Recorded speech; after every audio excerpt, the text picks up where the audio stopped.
तो आरपीएन सिंह ने कांग्रेस से इस्तीफा दिया है और भारतीय जनता पार्टी का दामन थाम लिया है और सीधे तौर पर वो कह रहे हैं कि जो भी बीजेपी की तरफ से जिम्मेदारी उनको मिलेगी उसको बखूबी वो निभाएंगे।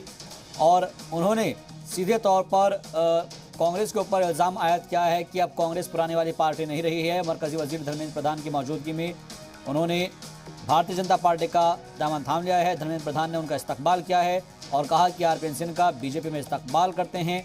और साथ ही आरपीएन सिंह ने पीएम मोदी, जेपी नड्डा और अमित शाह का शुक्रिया अदा किया है। आरपीएन सिंह ने कहा है कि कांग्रेस अब पहली वाली पार्टी नहीं रही है, इसलिए अब साबिक मरकजी वजीर आरपीएन सिंह ने भारतीय जनता पार्टी का दामन थाम लिया है। कांग्रेस छोड़कर वो बीजेपी में शामिल हुए हैं। और देखिए अब खासतौर पर धर्मेंद्र प्रधान ने उनको बीजेपी का पट्टा पहनाकर और साथ ही साथ जो गुलदस्ता देते हुए उनका इस्तकबाल किया है।